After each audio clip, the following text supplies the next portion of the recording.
Welcome to the Faith and Trauma Center podcast, a unique approach to exploring the intersections of religion, trauma, sacred spaces, and mental health. Each month, we choose a different topic to discuss weekly from different perspectives. The first week, we explore the faith, community, and clergy perspective. The second week, the mental health practitioner perspective. The third week, the perspective of individuals working to heal from religious trauma. And the fourth week, we invite a special guest who has been impacted by our monthly topic to join us. This format follows the design of the Faith and Trauma Center's 3 pathways for resources and education. We invite you to explore all the additional material that we offer at faithandtraumacenter.org. Let's jump into this week's conversation. Hey, everybody. Welcome back to the Faith and Trauma podcast. I am one of your hosts, Christy Love, and I am joined by my other co-host and fantastic friend, Holly Madden. Yes. How are you? Yes, I am Holly Madden. Has it been a day, Hall? It has been a day. I don't know what to say. You threw me, you like, I was expecting you to talk more. It's been a day. Life in the preschool world is epic. That's fair. That's fair. So, well, we are here for another podcast conversation. All this month in September, we have been talking about kind of what are some of the harms, what are some of the experiences for individuals who have grown up in a faith-filled household. So last week, we talked about that kind of from that faith leader and clergy perspective. This week, we're going to talk about this from a mental health perspective. And what does that look like for professionals and practitioners who maybe are engaging with people who have had this experience of growing up in a faith-filled home and maybe trying to deconstruct and unlearn some patterns and some behaviors and try to connect the dots with some of the reasons that maybe they're experiencing some stress or relationship tensions or parenting difficulties right now in contemporary times. So, Holly, I know this is a particular interest of yours, both professionally and some pieces that you have done in the past, are currently doing, will be doing. But I also know that this is something that is very much the season that you are living in right now in your own life. You are a mom with 2 amazing elementary school age kids. You are definitely kind of one of those individuals that we're going to talk about today a lot, those ex-evangelicals who have deconstructed, but also grew up in a lot of the rigidity of Christian parenting and some of those things. So before we kind of really dive in, I just want to give you an opportunity maybe to kind of name that and frame some of this that we talk about for professionals through that lens of your own personal experience. Yeah, I think that, I think so much. I told Christy before we jumped on here and that I had notes. If you don't know this about me, I have ADHD, and it's both a superpower and it's super annoying. And there's a lot of times that preparing for things sometimes can be really overwhelming to me. So sometimes I'll be like, man, I should have taken more notes. I had thoughts, but now they're gone because that's what happens. And so I have a lot of just things I jotted down as we've been processing this because it's such a passion point for me. And I think so much of that stems from being a child that was raised in the 90s and the early 2000s. I talk a lot about that a lot of the really harmful experiences I had around religion came from being in a private Christian school and having that church perspectives, having a lot of the purity culture language that really infiltrated my home, and a lot of those pieces that were really, really damaging to me, and how I've carried on that quite a bit. And then now being a mom, and now you can say elementary school kids because my baby's in kindergarten now, and that's crazy. But having a very sweet kindergartner who we were at his soccer game last week and his coach pulled him out for a break and he turned around with me with the perfect upside down frown, lip quivering, sensitive little soul. And his coach is like, no, you didn't do anything wrong. It's just a break. Everybody gets one. And so I have this very sensitive, sweet little person in my house. And then I have my daughter who is going to be the next president. She is incredibly empathetic and at the same time an incredibly strong leader, and she's learned how to work all the systems. And so there's also been this whole new world of parenting, because she's almost 8 now, of learning how to support her and how to champion her personality and also make sure that we're putting limits in place to protect her and help her keep that innocence of childhood as long as possible in a world of raising kids and social media. And a lot of that has like made me face the reality of like what went well when I was being parented as a child, what I didn't respond to, and like how to engage with my own children now. So I definitely feel like what like when I speak from this, it's from like a wealth of years getting to work closely with children, specifically children with trauma backgrounds, lots of children with neurodivergence, diagnoses or symptoms and experiences, children living in a lot of crisis situations or transitional places, and also like having my own children. So, Absolutely. I just think that context for you specifically is really important because you're kind of, right in the midst of all of that right now as we kind of talk through some of these things. And that intersects with you in, the places that you're leading, the places that you're studying as you're getting ready to prepare for private practice and all of those kind of places. I know that experience is really kind of helping to shape and drive this passion that you have. So similarly, I too am a parent and my kids are older. So my kids are all now adults, where you lament that you can say elementary school students. I can now officially say that I have all adult children. And so that's crazy. They have not all quite flown the nest yet. And that's okay. We're enjoying some of that extra bonus time with a couple. I love that about you, though. I love that you've got a home full of like, I don't know, emerging adults who are figuring out who they are, and it's very beautiful. Yeah, but similarly to you, I had to kind of unlearn and deconstruct some really problematic practices in my own life. I can remember very vividly, my kids were born in the early 2000s. And so I was, parenting at kind of that time that you talk about being raised. So that sometimes that's weird when our age difference shows itself like that. But anyway, I very much remember like my first baby shower, getting copies of Dr. Dobson's books. And I can remember a very disturbing book that was gifted to me when I was potty training my first kiddo. And just some of those kind of things that I had to really filter out and recognize and think, wow, these were the things that shaped my experience, and choosing to say, not doing this the same way that I was raised. And so you and I both kind of come at this issue from a place of parenthood, from a place of a lot of personal passion, from a lot of education, a lot of advocacy and awareness. So let's dive into this. I want to start, Holly, by kind of establishing a little bit of a foundation with just some biological understanding of framework, right? I know that you, in school and all the things that you're preparing for, you're working on your second master's degree right now in different adjacent pieces of counseling, and kind of your whole piece that you've been putting together in your career and all the experiences, all the hats that you've worn.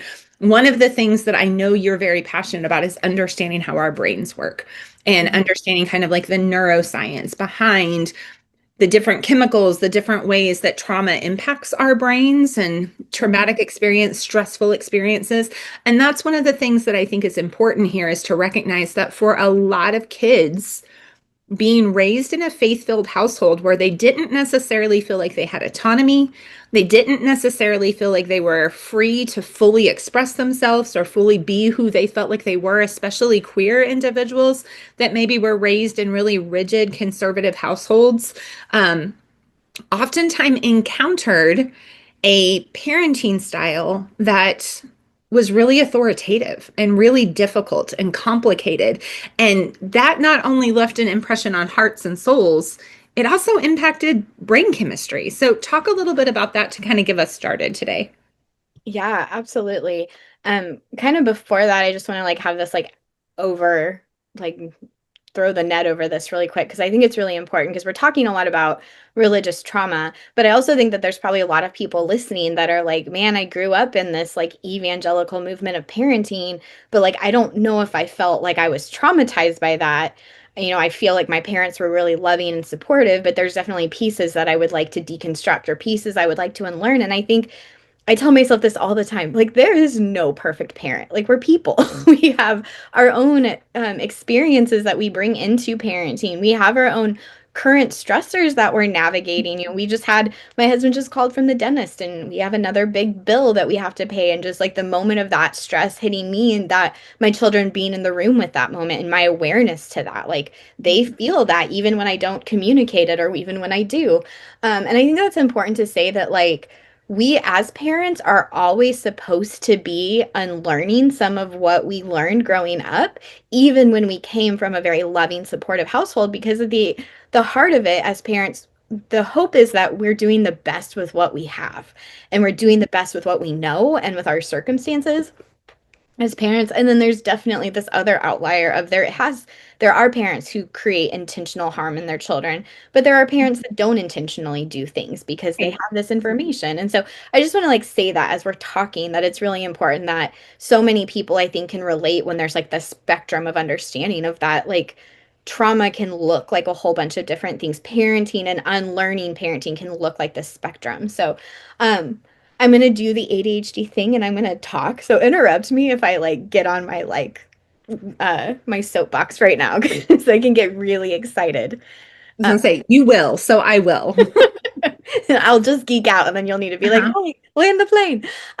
So what I think is really important to like understand when we talk about biology, when children are having a meltdown, when they're throwing a fit, when they're fighting, like sibling rivalry, I am in the midst of that right now with my kiddos. Like, oftentimes they're the best friends, and they also are like the worst enemies, and like within 30 seconds of each other. When all of that happens, when a child wants something like at the store and you tell them no, and that reaction to the word no, all of those experiences, there is not a whole lot of commonality there. Like, there is experience, there can be, I'm hungry, I'm tired, I'm overstimulated, like I am dealing with a trauma, I'm, frustrated, whatever that is. Like, there's not always a lot of commonality. And I think people sometimes pursue, I want an answer, I want a one size fits all answer. And there's not an answer because every circumstance is so different. But what I think is so important to recognize is that the commonality is that when children are in that place, what is common is this dysregulation, like this emotional dysregulation. And so I want to like dive into that, because what that looks like, and what that looks like in our bodies and in our brains, is that when children are dysregulated, and I'm going to say children because we're talking about children right now, but this also applies to adults. Like, when we're dysregulated, it's very similar things happen. There is a legitimate brain disconnect that happens, and our bodies become flooded with the stress hormone cortisol. And it's been studied that, like, as we grow up, we learn even how to balance some of that stress release. But with children, their bodies are literally flooded with this hormone. And what it does is it causes this emotional hijacking of the brain, of the thinking brain. And the thinking brain is where we make good decisions. It's where we have self-control. It's where we can reason, and we can be able to process what's happening around us and what needs to happen. And so that's all completely gone. Like, it's impossible for children to be able to activate that part of their brain. And so when they're in survival mode, they are literally trying to survive. So they are trying to get what they want, what they think they want, what they need. They might be craving connection at that moment and think the only way they can do that with you is by screaming at you or crying or throwing a fit. We see this a lot, like children who have developmental developmental delays or are low functioning, like the struggle to communicate, and then that turns into kicking and head banging and things like that can be really scary to watch and to witness. But all of that is in this survival brain. That's what's happening right there. And literally the part of your brain that you can actually process, it is shut down. And I think that's really important, because we kind of think that, oh, you can integrate, like you can reason with a child. You can't. They legitimately cannot access that part of their brain. And so in that survival mode, that fight or flight mode. And then neuroscience shows that children, they literally lack the neuro connections for self-regulation. And so while we may have a lot of practice, and we've also been on this planet a whole lot longer for our brain's development, that we actually have those neural pathways where we can learn how to self-regulate. Children cannot. And so children look to their caretakers or to the people that they trust to model that behavior. And so they call that in the neuroscience world, like they try to borrow your calm. And so when you as a parent are calm, they actually take that onto them, like they borrow that. And so that's that beautiful word, co-regulation, why that matters so much. We do this so much at my school. I do this a lot at my house. Like sometimes it's just like sitting with a child and just like breathing. Like words mean nothing in those moments. Sometimes, like especially with your own children or children you trust, it's pulling them into your arms and just like holding them if that's something that you know helps them, and it's helping them like feel your body breathe and relax. And they're able to borrow that. And then they're able to come into that place where their brain is once again integrated. And that's when it's so important that then you can engage in conversations, whatever that needs to look like. I see you moving your fingers. So I have a question and something that I want to talk about, because I recognize many of our mental health practitioners that are listening to this, they have some shared bases of knowledge in these pieces that we're talking about right now. I think what's really important to point out, and I want to kind of process with you with this framework and foundation of biology and neurobiology, is Christian parenting in its conservative form, its focus on the family form, right? Some of these really rigid authoritarian kind of pieces that we're talking about when we talk about the kinds of faith-filled household experiences that caused a lot of harm, right?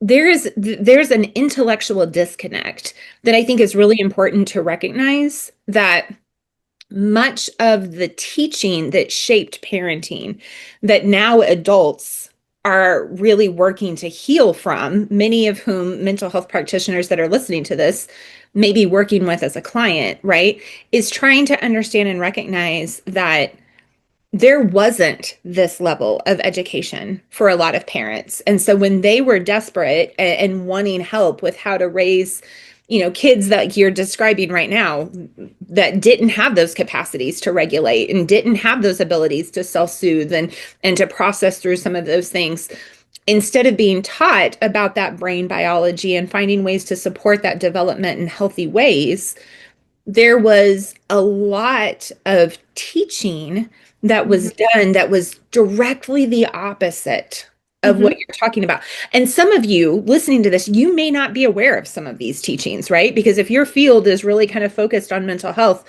by the grace of God, hopefully you didn't get exposed to some of these things, right? And so if you don't have personal experience, you may not know, like there was an enormous movement, 80s, 90s, early 2000s. There was the Pearls, Michael and Debbie Pearl wrote a book, How to Train Up a Child. And one of the things that they talked about frequently was blanket training. And what they would do is they would put a small child, infant, right? Just crawling age, not even able to walk age. And they would put this child on a blanket and then put a toy that this child would really want or desire just off the blanket.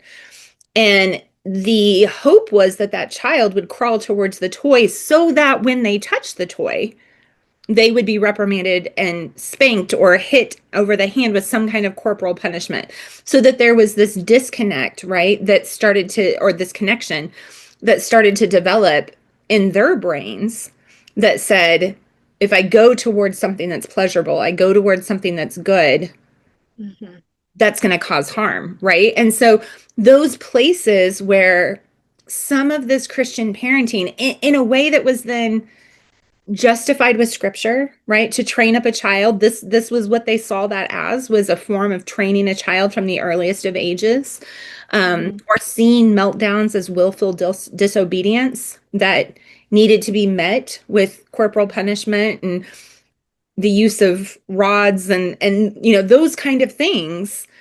Yeah. The stark disconnect between what you're describing as an informed biological form and approach to working with young children versus this very rigid, disconnected approach that really caused a lot of harm for people. Yeah.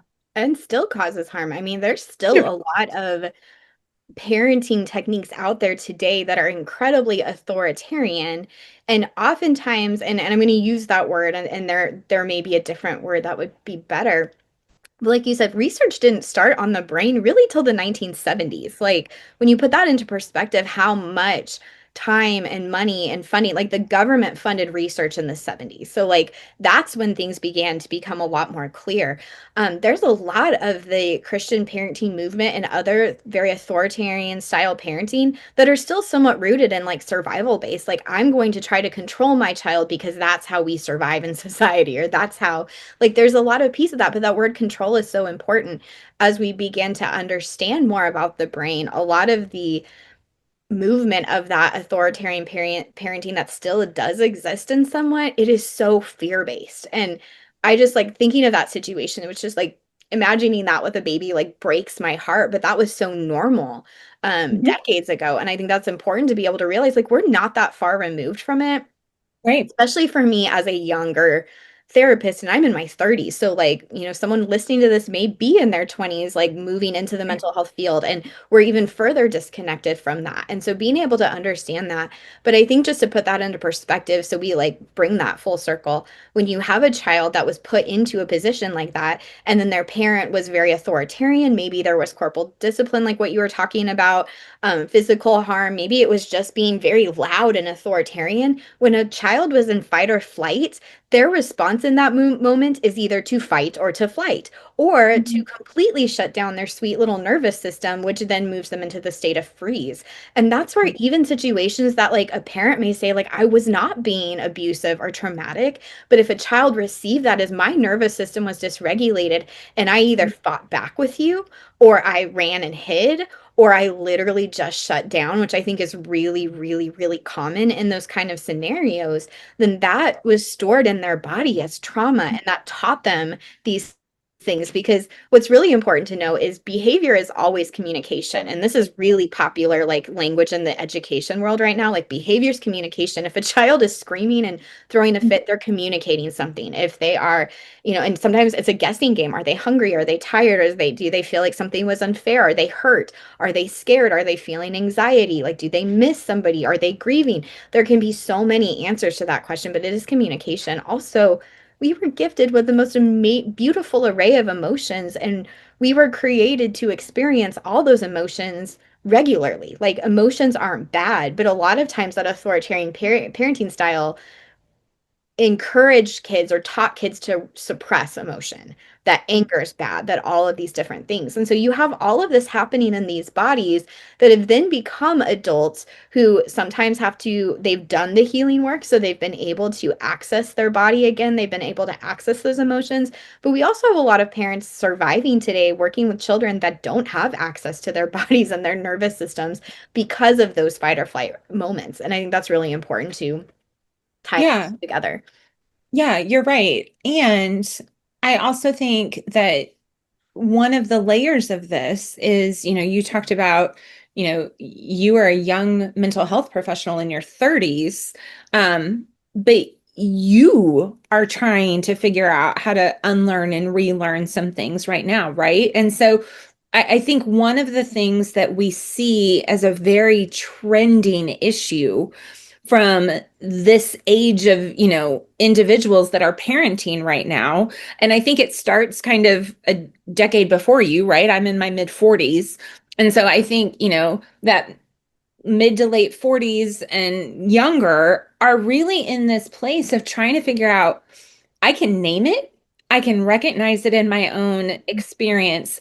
Now I need to figure out how to break this cycle of it in my own world and in Yeah. my own life. And I think we see some typical reactions, right? We see either just a complete push away and disconnect from faith and religious spaces at all. Um, and then a lot of times what I experience as a faith leader is, we've totally pushed away because that was harmful to me and the way that I was parented, the way that I was raised was really traumatic. Yet we get to a kind of a certain age with kids where suddenly like I'm also really lonely and I need family and I need support system. And what does that look like? And so that role that's really interesting and fascinating in how do we break cycles? For a lot of people, breaking cycles when it comes to this kind of trauma that's rooted in, faith-filled households and parenting often can lead to some really difficult conversations with adult parents, Yeah. many of whom may not be willing to have those conversations because that authoritarian kind of mindset doesn't view a child as a peer, even though they're an adult, right? In their mind, there's still this hierarchy of power. And so you still can't question, you still can't hold accountable. And so there becomes this really wide disconnect. And we see these massive increases right now in family estrangement cases that have been documented, right? I was looking at an article the other day that was talking about how 1 in 5 adults has experienced family estrangement. 46% of queer individuals in this country have experienced some kind of family estrangement. And so Mhm. this kind of movement, I think, is a lot of what we're seeing. More mental health practitioners being faced with, more faith leaders who are trying to kind of navigate that intersection are seeing some of these. And how do we provide support? What does that look like? Yeah, I think that what's so critical when you look at that, like, say you're in your profession, you're working with somebody and they're saying, I want to break cycles, like I want to get out of this place. I think what's really important is the assessment of recognizing their circumstance because first of all, there might be grief because there may be family estrangement and then it really sucks to have to do that stuff alone when you're supposed to have grandparents or aunts or uncles or whatever that family estrangement looks like. And so being able to walk someone through the grief of that, the loss of that, the how do I find community to fill that gap when you can never replace that absence. You also have people on this other side of it where maybe they are still in relationship, but there's like emotional boundaries. And I think one of the most complicated places to be in is I want my kids to have a relationship maybe with grandparents or an aunt, uncle, or whatever, great grandparents, whatever that looks like. But there may be a time where they're like, they disagree with my parenting and I don't want them to cause harm to my children by doing parental techniques that are harmful and having to have those hard conversations. And so to be able to process that with people, to be able to hold space for the complexity of that.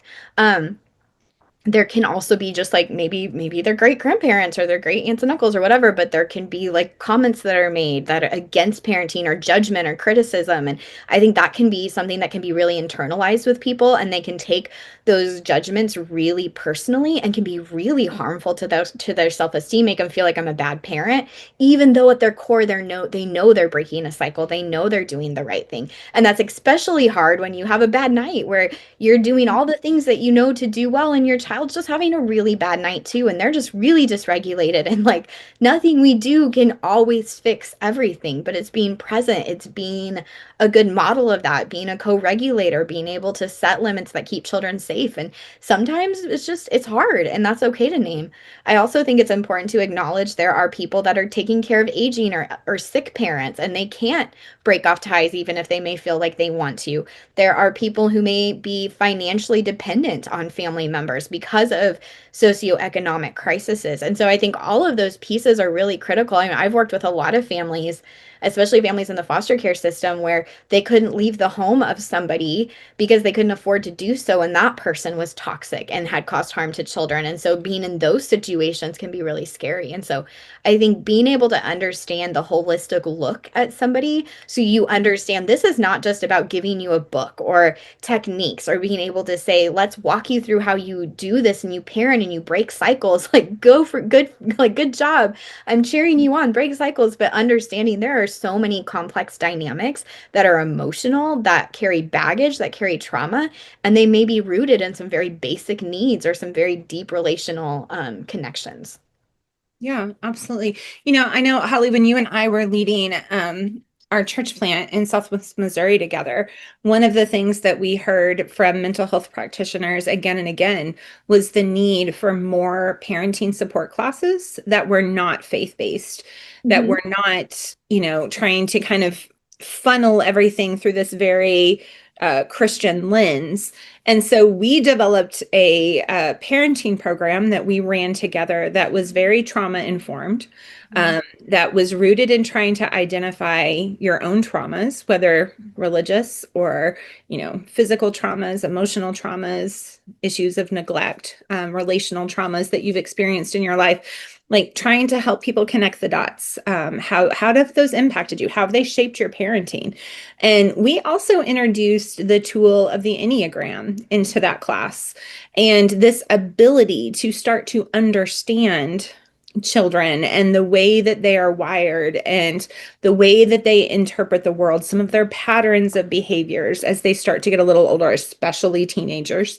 I often say that the Enneagram is what allowed me to parent teenagers as well as I did and have the kind of relationships that I have with them now as young adults, is because I tried really hard to understand each of their unique types. I say all of that to say that as we are speaking to mental health professionals and practitioners on this particular podcast, I think looking at what are some of those practical tools and those practical resources that we can equip people with who really are genuinely kind of having to create the plane as they fly a little bit, right? Because their own upbringing doesn't necessarily maybe feel like a safe place to default to. Their own family support system may not be a safe place to default to. They may have built some community for themselves, but what are some tools, Holly, that maybe you can recommend, or things that you kind of think through as a peer and a mental health practitioner that are really important for us to be aware of as we're working with clients that are really trying to navigate this and cycle breaking? Yeah. I mean, I think that one answer could be this lengthy, here's some great books and here's some great podcasts, and like do the things, be immersing yourself in knowledge and education. That's really important. But the short answer, and probably the most important answer in my opinion, is this concept of, as parents, we need community.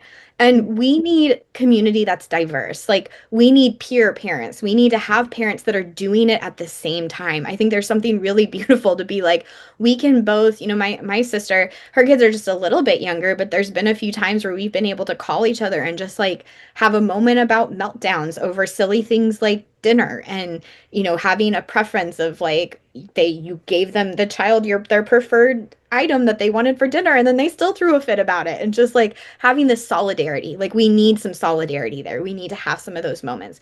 We also need people in our lives where there's generational or there's different seasons of parenting involved. And that's where part of my relationship with you has benefited so much in my own parenting journey, because you were parenting teenagers while I was having babies. And so there was a lot of times I would call you crying and you'd be like, you're gonna survive this, you're gonna get through this, here's an idea, here's something I tried. And so many times your ideas were these crazy out of the box things that my brain was so focused on the moment that I wasn't seeing these other little pieces. And so to be able to have that, I think there's something to have that generational piece of, families are generational, and the connections there are there for a reason. Like, there's something really beautiful about having a grandma or grandfather figure. And so when we don't have that, like, to pursue that, to have people in our lives, I think every child needs to have a grandma that will spoil them. And when that's not a familial bond that can, a healthy or toxic, or maybe there's been loss of that, people have passed away, the absence of that, like, to be able to recognize, like, people need community. And that's somewhere where I think, Christy, you could really talk to is, there's support groups, there's parenting places that people can connect. There's places like parent play dates and schools, and like a lot of creative that are very unique. But I think that's why we're also seeing this kind of re-emerging of, in a season where there's so much deconstruction, young families trying to re-enter church spaces. And a lot of that is not always a faith pursuit, but a community pursuit. 100%. Yeah.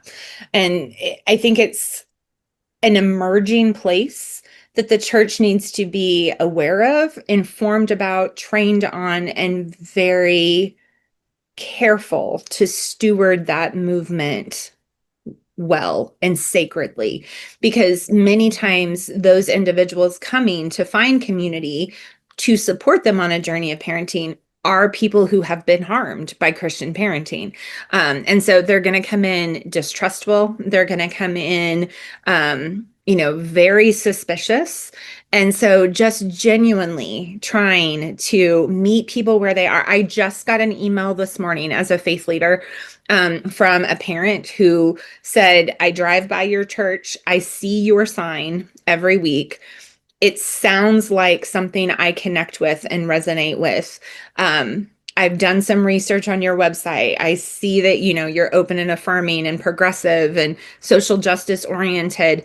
I just want to know that me as a queer individual and my family are going to be safe here.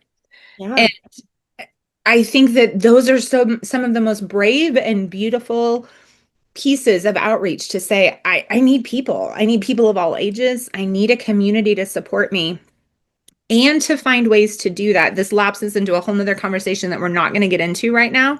But I do think that it's an area for us to have those conversations, Holly, that you and I talk about a lot, like keeping things like autonomy and consent in mind with your kids' programming, being mindful of religious trauma triggers when you are leading in a faith space, being careful to not proselytize at every single event that you do, but creating some neutral outreaches, some neutral connecting points that don't feel like they have to be faith-based or Bible-based, or you have to pray, or you have to engage or talk about things, but genuinely are just relational. I think those are incredibly important components to a much larger conversation that needs to happen.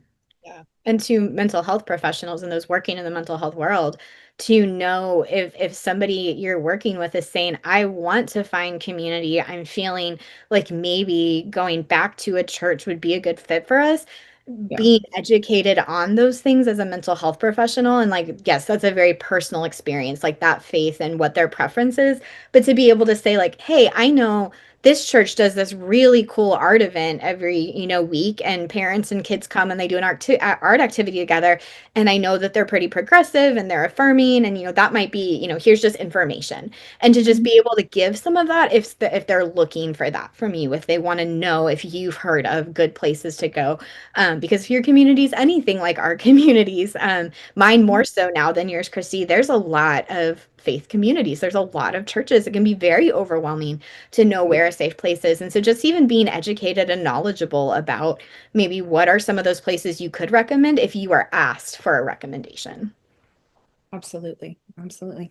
Well, I know, like always, we could sit here and talk about this all day, but we're going to push pause on this particular conversation and wrap this up as this episode. Next week, you and I are going to come back to this space, and we're going to talk about what it feels like being an individual who grew up in these faith-filled homes and maybe carries some of that scars and harm and hurt from that more rigid, authoritarian parenting style. And maybe you are someone who has had to deconstruct from that or heal from that. So we're going to kind of talk at it from that perspective. And then the last week of the month, we're actually going to have a special guest on who's going to come and kind of share their story of what it was like to be raised in this and their own journey of healing and finding some freedom and finding some ways to reconnect. So I look forward to that as well. Yeah, same. All right. I'll see you back next week. Mm-hmm. Okay. Sounds good. Bye-bye.